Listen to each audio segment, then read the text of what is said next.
एक घर में एक कमरा था। कमरे में कुछ नहीं था, लेकिन माँ ने कहा उस कमरे में मत जाना। अब पूरे घर में सबसे दिलचस्प जगह वही कमरा बन गया। सेक्स के साथ समाज ने यही किया। नमस्कार दोस्तों, मैं आकाश और स्वागत है आपका स्काईलाइंस के साथ स्तर की यात्रा में। अगर वीडियो पसंद आए तो शेयर एंड सब्सक्राइब जरूर करें। मनुष्य ने जिस चीज के साथ सबसे बड़ा झूठ बोला वो कोई राजनीति नहीं है, कोई धर्म नहीं है, वो है सेक्स। झूठ ये नहीं कि सेक्स बुरा है, झूठ ये कि सेक्स को समझे बिना उसे छोड़ने की कोशिश की गई। समस्या सेक्स से नहीं बनी, समस्या बनी अज्ञान से। जिस दिन आदमी ने ये मान लिया कि सेक्स कुछ गंदा है, उसी दिन उसने अपने ही स्रोत को गाली देना शुरू कर दिया। अगर सेक्स पाप है तो जीवन पाप से क्यों पैदा होता है? अगर सेक्स पतन है तो सृष्टि उसी रास्ते से क्यों चलती है? पेड़ बीज से आता है, नदी स्रोत से आती है, मनुष्य सेक्स से आता है। फिर ये कैसे संभव है कि बीज गंदा हो और वृक्ष पवित्र? यही धर्म चुप हो जाता है। सेक्स शरीर में नहीं है, सेक्स देखने के तरीके में है।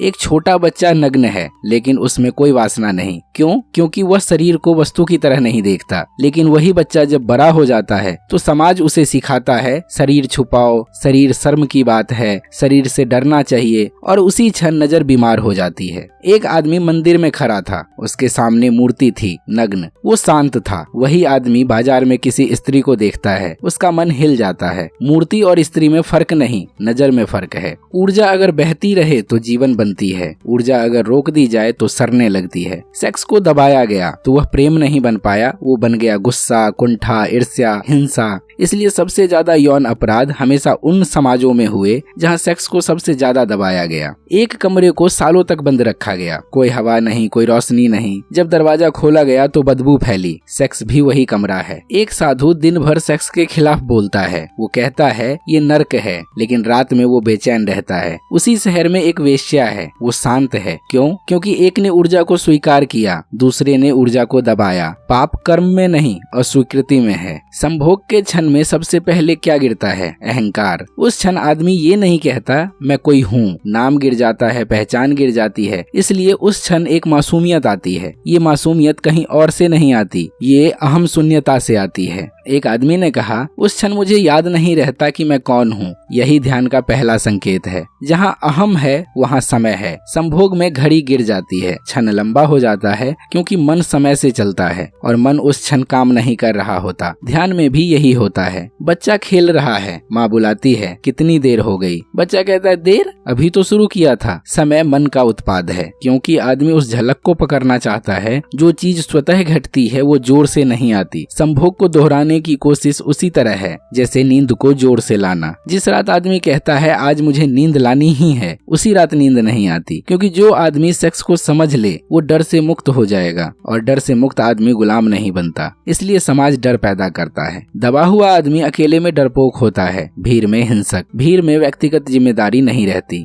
इसलिए सबसे बड़े अपराध हमेशा भीड़ में होते हैं। भीड़ ने पत्थर फेंके, पूछा गया किसने फेंका, कोई जवाब नहीं आया क्योंकि कोई था ही नहीं। स्त्री और पुरुष के बीच जो है वो सिर्फ आकर्षण नहीं है, उसके नीचे गहरा भय छुपा हुआ है। पुरुष स्त्री से डरता है, स्त्री पुरुष से डरती है। और ये डर कहाँ से आया? ये शरीर से नहीं आया, ये डर संस्कारों से आया। एक छोटा लड़का पहली बार एक लड़की को देखता है, उसके भीतर कुछ होता है, वो डर जाता है। कोई उसे समझाता नहीं कि यह जीवन की ऊर्जा है। सब कहते हैं नजर नीची रखो। ऊर्जा समझ नहीं पाती तो डर बन जाती है। आकर्षण अगर स्वीकार किया जाए तो प्रेम बनता है, आकर्षण अगर दबाया जाए तो वासना बनता है। समाज ने आकर्षण को पाप कहा। नतीजा, पुरुष स्त्री को वस्तु समझने लगा, स्त्री स्वयं को असुरक्षित महसूस करने लगी। प्रेम की जगह शोषण आया। गलती आकर्षण की नहीं, गलती दृष्टि की थी। एक आदमी रास्ते में फूल देखता है, वो मुस्कुराता है। वही आदमी पत्थर को देखकर कुछ नहीं महसूस करता। स्त्री फूल है, लेकिन समाज ने उसे पत्थर की तरह देखना सिखाया। विवाह का उद्देश्य था प्रेम को सुरक्षा देना, लेकिन हुआ उल्टा। विवाह प्रेम का कब्रिस्तान बन गया, क्योंकि विवाह में सेक्स को अनुमति मिली, समझ को अनुमति नहीं मिली। एक पक्षी उड़ रहा था, उसे पकड़ लिया गया। अब वह सुरक्षित था, लेकिन उड़ नहीं सकता था। विवाह ने अक्सर प्रेम के साथ यही किया। धर्म ने आदमी को सेक्स के साथ पाप बोध दिया। अब आदमी कुछ भी करता है डर के साथ करता है, और जो चीज डर के साथ होती है वो कभी सुंदर नहीं होती। एक आदमी छुपकर मिठाई खाता है, मिठाई वही है लेकिन स्वाद बदल गया। पाप बोध स्वाद को जहर बना देता है। बच्चा नग्न है लेकिन कामुक नहीं, क्योंकि उसके मन में अभी विचार नहीं है। विचार आते हैं शिक्षा से, संस्कार से, डर से। एक बच्चा नदी में नहा रहा है, वो हंस रहा है। एक बड़ा आदमी नजर फेर लेता है। समस्या बच्चे में नहीं, बड़े में है, क्योंकि नग्नता झूठ को गिरा देती है। नग्नता सत्य के करीब है। कपड़े सिर्फ शरीर नहीं ढकते, वे डर भी ढकते हैं। राजा नंगा था, सब डर के मारे कपड़े देखते रहे। सच, एक बच्चे ने कहा। शिक्षा ने सेक्स को अनकहा विषय बना दिया। बच्चे ने सवाल पूछा, उसे डांट मिली। अब वो सवाल अंधेरे में चला गया, और अंधेरे में हर चीज विकृत हो जाती है। एक किताब जिसे पढ़ने नहीं दिया गया, वही सबसे ज्यादा पढ़ी जाती है। ब्रह्मचर्य का मतलब सेक्स से भागना नहीं है। ब्रह्मचर्य का मतलब है ऊर्जा का रूपांतरण। लेकिन समाज ने भागना सिखाया, और भागने वाला कभी मुक्त नहीं होता। आदमी अपनी छाया से भाग रहा है, छाया और पास आती है। सेक्स भी ऐसा ही छाया है। धर्म ने कहा डरो, डर से पूजा पैदा हुई, लेकिन डर से प्रेम कभी पैदा नहीं होता।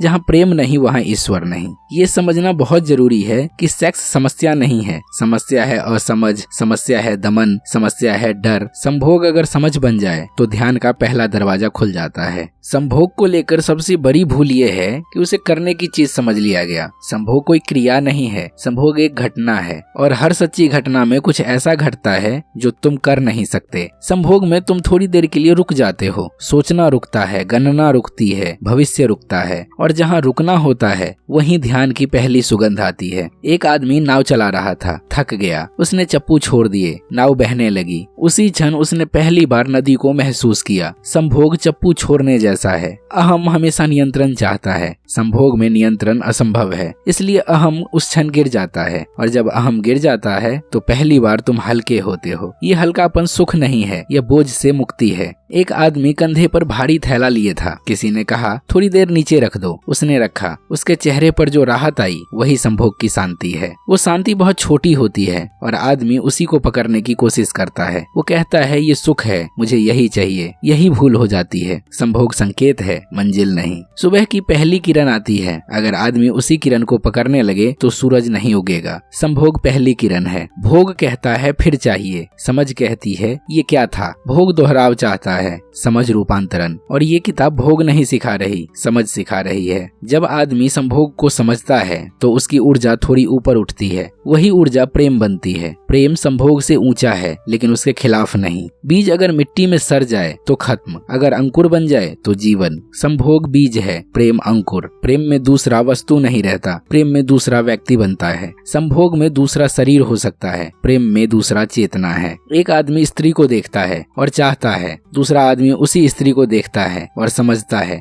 दोनों की आंखें हैं, लेकिन नजर अलग है। जब आदमी संभोग की झलक को समझ लेता है, जब वो जान लेता है कि शांति सोच के रुकने से आती है, तब वो उस शांति को होश में खोजने लगता है। यही ध्यान की शुरुआत है। यहाँ ये नहीं कहा गया कि संभोग करो या मत करो, कहा गया समझो। समझोगे तो रूपांतरण होगा, न समझोगे तो दोहराव। एक आदमी दरवाजे पर दस्तक सुनता है, वो दस्तक को पीटने लगता है, दरवाजा नहीं खुलता। दूसरा आदमी दस्तक को समझता है, दरवाजा खोलता है। संभोग दस्तक है, समाधि दरवाजा। संभोग सिर्फ इतना करता है कि वह आदमी को उसके अहंकार से क्षण भर के लिए मुक्त कर देता है। अब सवाल ये नहीं कि संभोग में क्या होता है, सवाल ये है कि उस झलक के बाद आदमी क्या करता है। यहीं से प्रेम की संभावना शुरू होती है, या यहीं से आदमी फिर से अंधेरे में गिर जाता है। प्रेम वह नहीं है जो लोग कहते हैं, प्रेम वह भी नहीं है जो फिल्में दिखाती है। अधिकतर जो प्रेम कहा जाता है वो सुरक्षा की मांग होती है। तुम मेरे हो, तुम मेरे बिना कुछ नहीं। ये प्रेम नहीं, डर का सौदा है। एक आदमी अपने घर के हर दरवाजे पर मजबूत ताले लगाता है। वो कहता है मैं सुरक्षित हूँ, लेकिन वो कभी खुली हवा में सो नहीं पाता। प्रेम तालों में नहीं पलता। संभोग में दूसरा अभी भी वस्तु हो सकता है, प्रेम में दूसरा वस्तु कभी नहीं रहता। प्रेम में दूसरा स्वतंत्र सत्ता है। यही कारण है कि प्रेम बहुत कम होता है, क्योंकि प्रेम अधिकार छोड़ने की मांग करता है। स्त्री और पुरुष एक दूसरे की ओर आकर्षित होते हैं। यह आकर्षण प्राकृतिक है, लेकिन समाज इसी आकर्षण को डर में बदल देता है। पुरुष डरता है, स्त्री डरती है, दोनों असुरक्षित होते हैं, और जहाँ डर है वहाँ प्रेम टिक नहीं सकता। दो कांटे एक दूसरे से चिपक गए, दोनों चुभने लगे। वे सोचते हैं दूसरा दोषी है, लेकिन कांटे कांटे ही हैं। समस्या व्यक्ति नहीं, संस्कार है। विवाह बनाया गया था ताकि प्रेम को स्थायित्व मिल सके, लेकिन समाज ने विवाह को बना दिया नियंत्रण का साधन। स्त्री पर अधिकार, पुरुष की सुविधा। प्रेम वहाँ धीरे धीरे दम तोड़ देता है। दो लोग दिल से जुड़े थे, समाज ने कहा कागज पर हस्ताक्षर करो। हस्ताक्षर हो गए, दिल धीरे धीरे खामोश हो गया। नैतिकता कहती है ये सही है या ये गलत है। प्रेम कभी ऐसा नहीं कहता। रहता। प्रेम कहता है समझो। जहाँ नैतिकता सख्त हो जाती है वहाँ करुणा मर जाती है। एक लकड़ी बहुत सीधी थी, उसे मोड़ा नहीं जा सकता था, वो टूट गई। दूसरी लकड़ी लचीली थी, बच गई। बच्चा जिज्ञासु होता है, वो सवाल पूछता है, समाज उसे चुप कराता है, ये मत पूछो, ये गंदा है, और यहीं से विकृति की नींव पड़ती है। एक बच्चे को एक सवाल के साथ कमरे में बंद कर दिया गया। कमरा अंधेरा था, सवाल डरावना बन गया। शिक्षा ने सेक्स को पाठ्यक्रम से बाहर रखा, लेकिन जीवन से बाहर नहीं रखा जा सकता। नतीजा, बच्चे गलत जगहों से सीखते हैं और गलत जानकारी हमेशा जहर बनती है। क्योंकि प्रेमी आदमी डर से मुक्त होता है और डर से मुक्त आदमी कभी गुलाम नहीं बनता, समाज को डरे हुए लोग चाहिए। संभोग से आगे प्रेम की संभावना है, लेकिन समाज उस संभावना को हर कदम पर तोड़ता है। स्त्री पुरुष का संघर्ष प्राकृतिक नहीं, सिखाया गया है। यहाँ किताब एक बहुत साफ बात कहती है, नारी का प्रश्न स्त्री का प्रश्न नहीं है। नारी का प्रश्न पूरे समाज की चेतना का प्रश्न है। जिस समाज में नारी दबी है वो समाज कभी प्रेम को समझ नहीं सकता, क्योंकि प्रेम समानता मांगता है। एक पक्षी के दो पंख थे, एक पंख बांध दिया गया, पक्षी उड़ नहीं पाया, फिर कहा गया उड़ क्यों नहीं रहा।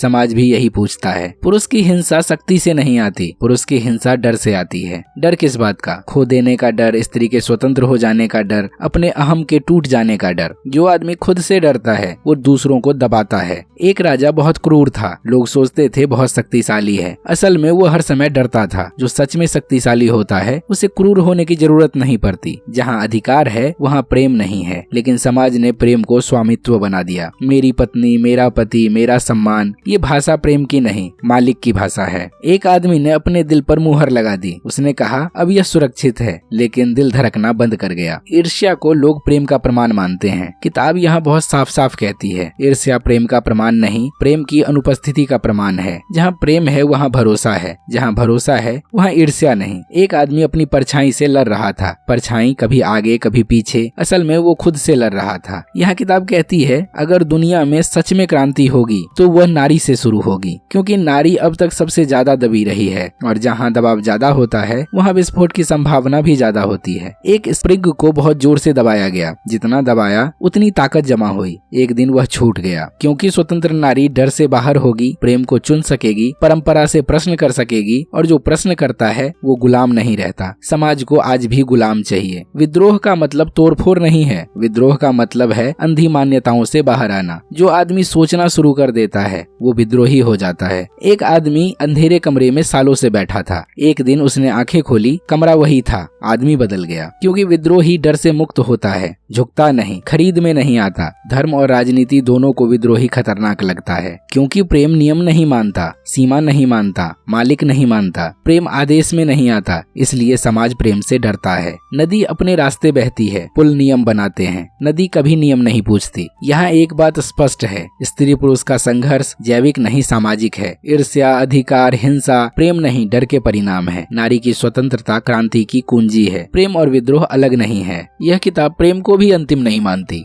यह बहुत जरूरी बात है। प्रेम भी अभिव्यक्ति से जुड़ा होता है, लेकिन जब प्रेम गहरा होता है तो वह फैलने लगता है, और जब प्रेम व्यक्ति की सीमा तोड़ देता है तो वो करुणा बन जाता है। करुणा का मतलब है अब प्रेम सिर्फ किसी एक के लिए नहीं, पूरे अस्तित्व के लिए है। एक दिया एक कोने में जल रहा था, रोशनी फैलती गई। अब रोशनी यह नहीं पूछती कि वह किसके लिए है। प्रेम दिया है, करुणा उसकी रोशनी। नैतिकता नियम देती है, करुणा समझ देती है। नैतिकता कहती है ये ठीक है, ये गलत है, करुणा कहती है ये आदमी दुखी है। जहाँ करुणा आती है वहाँ सजा की जरूरत नहीं रहती। एक बच्चा गलती कर बैठा, न्यायाधीश सजा देता, माँ बच्चे को गले लगाती, समाज न्यायाधीश बन गया। किताब माँ बनने को कहती है। किताब यहाँ बहुत स्पष्ट है, समाधि कभी समाज की उपलब्धि नहीं होती, समाधि हमेशा व्यक्ति की होती है। समाज हमेशा औसत चाहता है, व्यक्ति हमेशा विशिष्ट होता है, और जो विशिष्ट होता है वो समाज को डराता है। एक पेड़ बाकी सबसे ऊंचा था, आंधी आई, सब पेड़ उसे गिरते देखना चाहते थे। समाज भी ऐसा ही करता है, क्योंकि औसत आदमी सवाल नहीं करता, डरता है, आदेश मानता है, और यही समाज के लिए सबसे सुरक्षित आदमी है। लेकिन सुरक्षित समाज जागृत नहीं होता। किताब बार बार एक ही बात दोहराती है, नैतिकता मत सिखाओ, समझ जगाओ। जिस आदमी में समझ आ जाती है वो गलत नहीं करता, डर से नहीं होश से।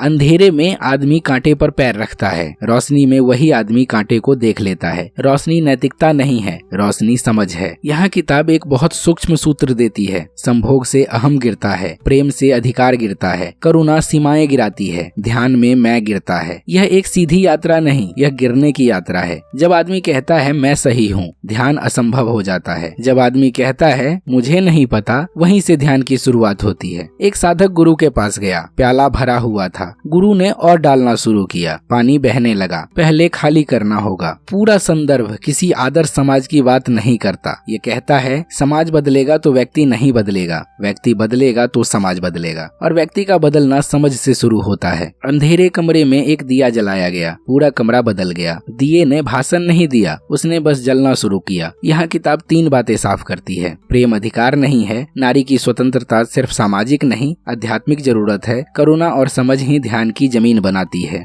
अब एक बात साफ हो चुकी है, संभोग कोई पाप नहीं, कोई लक्ष्य नहीं, संभोग एक संकेत है। अब सवाल यह नहीं है कि संभोग क्या है, सवाल यह है कि जो ऊर्जा संभोग में झलक देती है वो अस्थायी कैसे बने। यहीं से ब्रह्मचर्य और ध्यान की बात शुरू होती है। ब्रह्मचर्य को सदियों से गलत समझा गया। लोग समझते हैं ब्रह्मचर्य का मतलब सेक्स छोड़ देना, या ब्रह्मचर्य का मतलब शरीर से लड़ना, या ब्रह्मचर्य का मतलब इच्छाओं को मार देना। किताब यहाँ बिल्कुल साफ कहती है, ब्रह्मचर्य दमन नहीं है, ब्रह्मचर्य रूपांतरण है। एक आदमी बीज को पत्थर के नीचे दबा देता है, बीज सड़ जाता है। दूसरा आदमी उसी बीज को मिट्टी में डालता है, बीज अंकुर बन जाता है। ऊर्जा को मारा नहीं जा सकता, ऊर्जा नष्ट नहीं होती, ऊर्जा दिशा बदलती है। अगर नीचे की दिशा रोकी तो वह विकृति बनती है, अगर ऊपर की दिशा मिली तो वही ऊर्जा ध्यान बनती है। नीचे और ऊपर शरीर के नहीं, चेतना के स्तर हैं। नीचे अर्थात बाहर की ओर, ऊपर अर्थात भीतर की ओर। संभोग में ऊर्जा बाहर की ओर बहती है, ध्यान में ऊर्जा भीतर की ओर मुड़ती है। पानी नीचे की ओर बहे तो नदी, ऊपर उठे तो भाप। पानी वही है, ऊर्जा भी वही है। ध्यान किसी मंत्र से शुरू नहीं होता, ध्यान किसी आसन से शुरू नहीं होता, ध्यान शुरू होता है देखने से। जो आदमी अपनी ऊर्जा को देखना सीख लेता है वह उसका गुलाम नहीं रहता। देखना मतलब रोकना नहीं, दबाना नहीं, भागना नहीं, सिर्फ साक्षी बनना। जैसे कोई नदी के किनारे बैठकर बहाव देखे। सड़क पर गाड़ियां जा रही है, एक आदमी बीच में कूदता है, टकराव। दूसरा आदमी किनारे होकर देखता है। यही फर्क है भोग और ध्यान में, क्योंकि जहाँ देखने वाला जाग जाता है वहाँ प्रतिक्रिया रुक जाती है, और जहाँ प्रतिक्रिया रुकती है वहाँ ऊर्जा बिखरती नहीं। ऊर्जा इकट्ठी होने लगती है और इकट्ठी ऊर्जा ऊपर उठती है। ब्रह्मचर्य का अर्थ ये नहीं कि सेक्स हुआ या नहीं, ब्रह्मचर्य का अर्थ है ऊर्जा बह रही है या बिखर रही है, होश में है या मजबूरी में। जो मजबूरी में है वो भोग है, जो होश में है वही ब्रह्मचर्य है। दीपक जल रहा है, हवा तेज है, लौ कांपती है। हवा शांत है, लौ ऊपर उठती है। अब यहाँ प्रेम समाज वाला नहीं रहता, यहाँ प्रेम अपेक्षा नहीं, मांग नहीं, सौदा नहीं, यहाँ प्रेम अवस्था बन जाता है।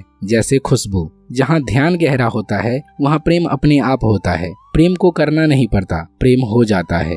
फूल खुशबू फैलाने की कोशिश नहीं करता, फूल खिलता है, खुशबू अपने आप आती है। यह बहुत सूक्ष्म बिंदु है। संभोग छोड़ा नहीं जाता, संभोग छूट जाता है, क्योंकि जो शांति ध्यान में मिलने लगती है वो कहीं गहरी होती है। समाधि अभी आई नहीं है, लेकिन अब दरवाजा दिखने लगा है। अब आदमी जानता है शांति बाहर नहीं, आनंद शरीर में नहीं, परम वहाँ नहीं, सब भीतर है। एक आदमी पानी बाहर खोजता रहा, किसी ने कहा कुएं में देख, रस्सी उतरी, पानी मिला। अब तक आदमी समाज से लड़ रहा था, धर्म से उलझ रहा था, संस्कारों से जूझ रहा था। अब वह सब पीछे छूटता है। अब संघर्ष भीतर का है। अब सवाल ये नहीं कि समाज क्या कहता है, अब सवाल है मेरे भीतर जो ऊर्जा है वो किस दिशा में बह रही है। किताब यहाँ एक बहुत सूक्ष्म बात कहती है।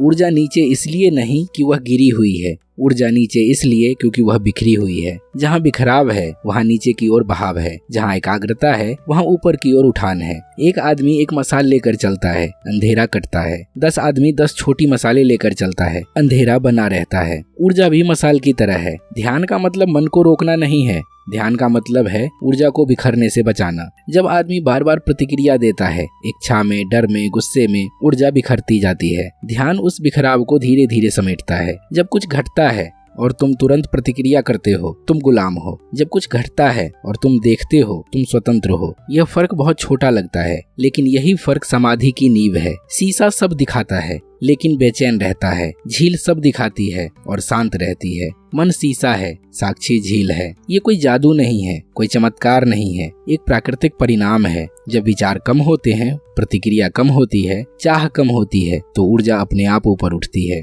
ऊर्जा को ऊपर उठाया नहीं जाता, ऊर्जा ऊपर उठती है। जितनी देर मैं मौजूद है, जितनी देर ऊर्जा अटकी रहती है, क्योंकि मैं हमेशा नियंत्रण चाहता है और नियंत्रण ऊर्जा का दुश्मन है। मुट्ठी जितनी कसी उतना दर्द, हाथ जैसे ही खुला आराम। जब मैं ढीला पड़ता है तो डर आता है। डर ये नहीं कि कुछ बुरा हो जाएगा, डर ये कि अगर मैं नहीं रहा तो कौन रहेगा। यही ज्यादातर लोग पीछे लौट जाते हैं। जो आदमी इस डर को देखता है और भागता नहीं, उसके भीतर पहली बार असीम शांति उतरती है। यह शांति सुख नहीं है, यह संघर्ष का अंत है। एक आदमी खाई के किनारे खड़ा है। अगर वह सोचता रहेगा तो कभी नहीं कूदेगा, अगर वह भरोसा करेगा तो उड़ान शुरू होगी। यह झलक संभोग जैसी क्षणिक नहीं होती, यह झलक धीरे धीरे स्थिर होने लगती है। अब शांति आती जाती नहीं, अब शांति पृष्ठभूमि बन जाती है। अब प्रेम किसी एक से नहीं, किसी वजह से नहीं, किसी अपेक्षा से नहीं, अब प्रेम होने का तरीका बन जाता है। जहाँ आदमी है वहाँ प्रेम है। अगरबत्ती जिस जगह रखो वहीं खुशबू। प्रेम भी ऐसा ही हो जाता है। अब ब्रह्मचर्य कोई अभ्यास नहीं है, अब ब्रह्मचर्य स्वाभाविक है। जब आदमी ऊर्जा को गिराता नहीं,